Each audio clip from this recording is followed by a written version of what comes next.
everyone. In the previous class, we discussed about some aspects related to tunnel hazards. This was in continuation with the application of various rock mass classification systems. So, today we will continue the same discussion with reference to tunnel hazards and specific mention to the squeezing ground conditions, and then we will see that how the application of Q system can be made in the underground space technology or the design of underground excavations.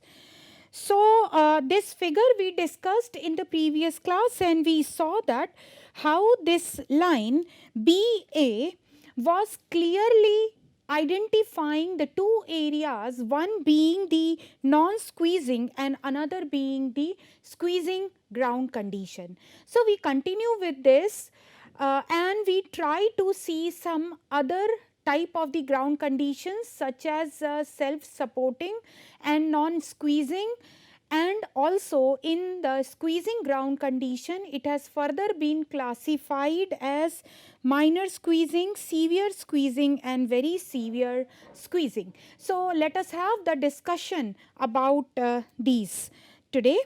Goyal et al. In 1995, they proposed the additional criterion to estimate the self-supporting ground condition. Here in this figure, you take a look at the line CA, which is this one. So, this is clearly demarcating the area which is self-supporting and which is not. So, if we are in this zone towards the right hand side of this line, then we are in the self-supporting zone. But if we go towards the other side, it is the non-squeezing ground condition which is not self-supporting. That means although it is going to be non-squeezing ground condition, but some support system would be required. And the equation of this line CA is given by H equal to 23.4 n to the power 0.88 Bs to the power minus 0.1, and the units are in meter. We need to be careful about the units because all these are empirical correlations. I have been emphasizing on this again and again throughout this course. Now, here this n is the rock mass number that we have discussed when we discussed about the Q system, and this Bs here is the unsupported span length in meter. Now, for a self-supporting tunnel condition, this H has to be much less than this expression, which is 23.4 n to the power 0.88 Bs to the power minus 0.1 meter. Bs, as I mentioned, that it is unsupported span, which can also be defined as 2 ESR q to the power 0.4 in meters. This is as per Barton et al. In 1974, where this ESR is the excavation support ratio. We will see little later how to assign the values to this ESR. So, you see that in case if the depth of overburden is much less than this expression, we will be in this zone that is self-supporting, and if not, then we come to the other portion of this line CA. Now, coming to the prediction of degree of squeezing. So, what we have done already is that we have identified the situations such as squeezing ground condition, non-squeezing ground condition and self-supporting ground condition. Coming to the squeezing ground condition, depending upon what is the tunnel closure taking place, we can identify various degree of squeezing, and we will also learn about its effect on tunneling. Plus, we will also have to look into the aspect related to rock burst. So, first Let us focus on degree of squeezing and its effect on the tunneling. So, this is represented by the tunnel closure as I mentioned. So, in case if you have mild or minor squeezing, this is represented by the fact when the tunnel closure is of the order of 1 to 3% of the tunnel diameter. So, let us say that tunnel closure, if I nominate with the UA, this divided by the say this is the tunnel diameter A, then if this is of the order of 1 to 3%, then we can call this as the mild or minor squeezing. Then the second category belongs to the moderate or severe squeezing. In that case, you can see that the closure is more. Here it is to the tune of 3 to 5% of the tunnel diameter, and that again we are calling as moderate or severe squeezing. In case if this closure is more, furthermore, then that falls under the category of high or very severe squeezing. In this case, we are defining the closure to be more than 5% of the tunnel diameter. So, you should keep these limits in mind to decide the degree of squeezing, whether it is mild squeezing, moderate squeezing, or the high or very severe squeezing. Coming to its effect, so first let us focus on some of the aspects related to strains that are going to be developed. So, the tangential strain, which is represented by epsilon theta, it is the ratio of tunnel closure to the diameter. So, you see that the strain will not have any dimension. So, when we say that ratio of tunnel closure to diameter means both of these, they have the unit of length, and hence the strain will be the dimensionless quantity. Now, if this strain is more than the failure strain of the rock mass, which is represented by epsilon f, there is going to be the occurrence of squeezing.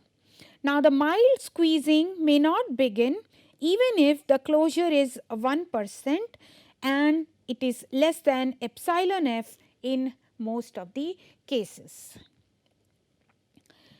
Now, if we consider these limits of closure, we can further classify or demarcate the squeezing zone with the help of the two lines DE and FG.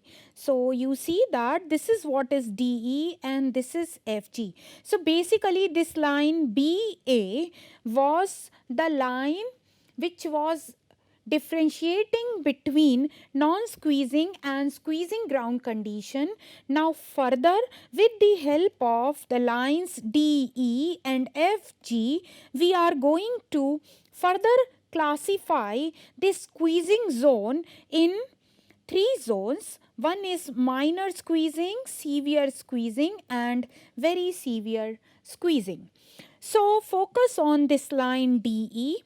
This separates cases of mild squeezing from the moderate squeezing ground conditions and is represented by the equation H equal to 450 n to the power 0.33 into b to the power of minus 1, and the units of H are going to be in meters. So, if let us say if we plot rock mass number n versus H into b to the power of 0.1, and if the point lies between the line BA and DE, that means here, then this will be called as minor squeezing. Coming to the further separation, that is focus on line FG now. This separates moderate and high squeezing ground conditions and is represented by the equation 630 into n to the power 0.33 into b to the power of minus 0.1 meters. Now, in case of the parameter JR upon JA more than 0.5, there is not going to be any squeezing ground conditions. When there is squeezing ground conditions, JR upon JA will be more than 0.5. So now what happens when JR upon JA is more than 0.5? We will see this. We will come to that condition little later when JR by JA is more than 0.5. But then based upon the discussion that we had in continuation to the previous class, here we have identified the various ground conditions using this rock mass number n, and these have been tabulated here. So at the serial number 1 you have the self-supporting ground conditions and the correlations which are applicable for prediction of the ground condition that is self-supporting. It will be these expressions. That means h should be less than 23.4, n to the power 0.88, b to the power minus 0.1, and 1000 into b to the power minus 0.1, and b should be less than 2 into q to the power 0.4. So for the ground condition to be self-supporting, each of these three conditions should be satisfied. Coming to the second category, which is the non-squeezing ground condition, for this the correlation is this second row, which is that the depth of overburden should be between these two expressions, which is 23.4 n to the power 0.88 b to the power minus 0.1 to 275 n to the power 0.33 b to the power minus 0.1. And then in the similar manner, this mild squeezing, moderate squeezing and high squeezing ground conditions can also be predicted following these correlations. Keep that in mind that here JR upon JA, they are less than 0.5 in case of mild squeezing and moderate squeezing, and when we come to the high squeezing, it is even less than 0.25. Now the next category for the ground condition is the rock burst, and as per the prediction of ground condition using n, we are calling this as mild rock burst, and these are the conditions or correlations should be satisfied. Then only you can say that okay, here it is a probability that mild rock burst may occur. So what are those conditions? H into b to the power of minus 0.1 should be greater than 1000 meter, and JR upon JA should be more than 0.5. So take a note here, when JR upon JA is more than 0.5, it is no more the squeezing ground condition but the mild rock burst condition, and in this case rock mass number n is greater than 1. Now if it is possible, it will be important to know the location of rock burst or squeezing conditions well in advance. The reason being that the support systems for both of these ground conditions are going to be different in all the locations. So let us say that at one location it is the rock burst which is expected, on another location if it is the squeezing ground condition. In both the situation the support systems are going to be altogether different. So it is extremely important for us to know the location of these rock burst or squeezing condition, or to say in more general manner, it is important for us to predict the ground condition a priori, because then only we will be able to do the analysis and design in a proper manner with the proper design of the support systems as well.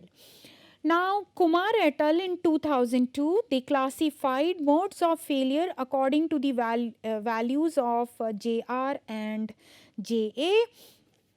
So this was the figure that was proposed by them. On the x-axis, you can see that you have the joint alteration number Ja, and on the y-axis, you have joint roughness number Jr. So based upon that, they superimposed some of the experimental data, and they divided this whole area into 4 zones. So the first zone was corresponding to the moderate slabbing with noise. This means that this is corresponding to rock burst. And you see that in this case, sigma theta upon sigma c mass prime is very high, and it is varying between 0.6 and 1. In case if this is between 2 and 3, it is the mild squeezing that is expected. If it is 3 to 4, it is the moderate squeezing. If it is greater than 4, then it is high squeezing which is expected. So take a note again here that mild rock burst is associated with the condition when Jr upon Ja is greater than 0.5. Now if Jr upon Ja, they are much less than 0.5, the squeezing phenomenon is observed in many tunnels under high overburden in the Himalayan region. Focus on the rock burst condition, because we discussed what is the degree of squeezing, various degrees of squeezing based upon the tunnel closure. Now we focus on the rock burst. So take a look here on the upper right corner zone, which is shown by this dotted rectangle. This is what is the mild rock burst zone.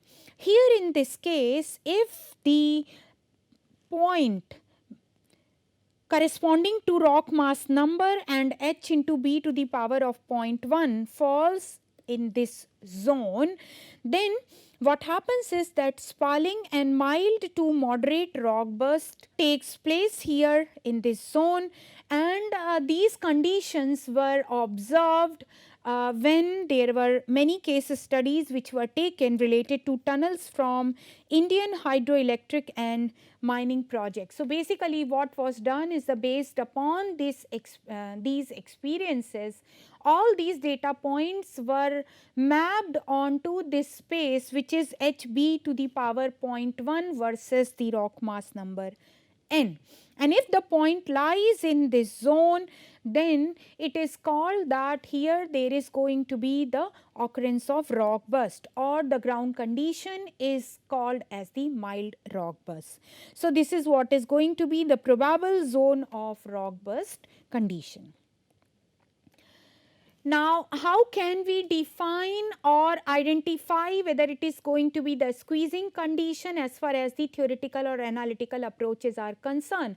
Till now what we saw was the empirical approaches. So let us take a look here now that theoretically the squeezing ground conditions around a tunnel opening they are encountered if this sigma theta is more than the strength, which is defined as the QC mass plus P naught into A by 2, or you can just write it as QC mass prime. So where the sigma theta is the tangential stress, QC mass is the UCS of the rock mass, P naught is the in situ stress along the tunnel axis, and A be the rock parameter which is proportional to friction. So you see that this is quite similar to the criteria which was there for Moore-Coulomb relationship. So this A is the parameter connecting to the friction angle, and QC mass is the cohesion, kind of representing the cohesive component, but then it is UCS of the rock mass.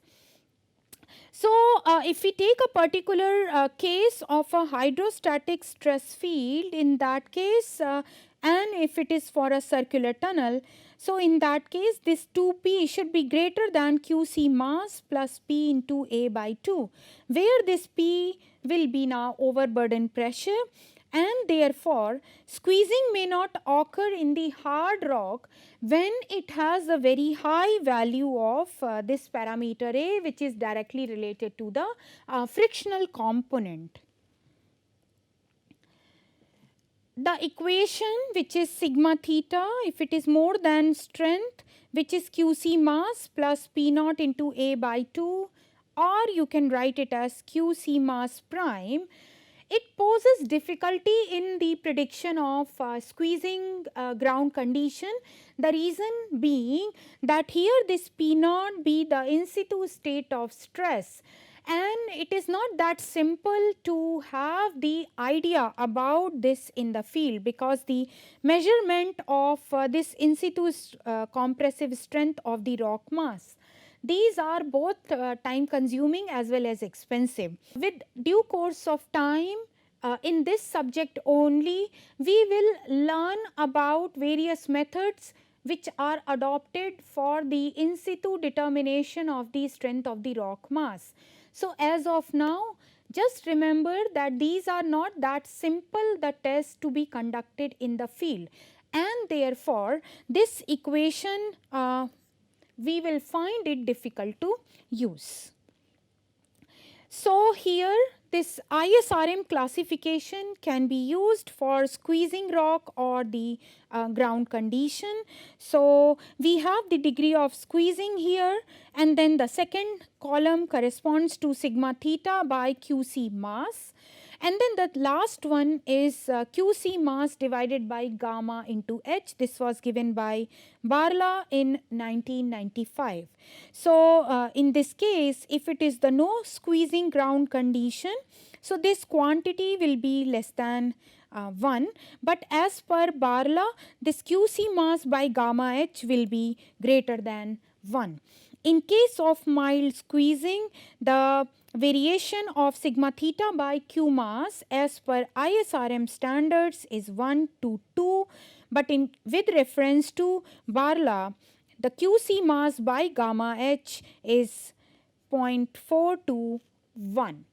Similarly, we have the ranges for moderate squeezing, and for high squeezing, we have as per ISRM standard, it is sigma theta upon QC mass should be greater than 4 for high squeezing ground condition, and QC mass by gamma H should be less than 0.2 for the high squeezing ground condition as per Barla, which was given in 1995. Now, the effect of the thickness of weak band on the squeezing ground condition is quite significant. Although very few studies have been conducted, especially in the area in Himachal Pradesh, India. So, based upon that, some of the outcome which appeared there, the squeezing does not take place if the thickness of the band of weak rock mass is less than approximately 2 q to the power 0.4 meters. So, what is Q here? It is the rock mass quality index Q. So, we can find out 2 q to the power 0.4, and if the thickness of the band of weak rock mass is less than this, then we can say that squeezing will not take place. But then again, the source of this information is the limited studies which were conducted in a particular zone in India. So, if we want to generalize it, we need to have more data to have the better correlation. So, this was all about the tunnel hazard, especially with reference to the squeezing ground conditions. In the next class, we will learn about the various application of rock mass classification system, which we are going to take up as the Q system. Thank you very much.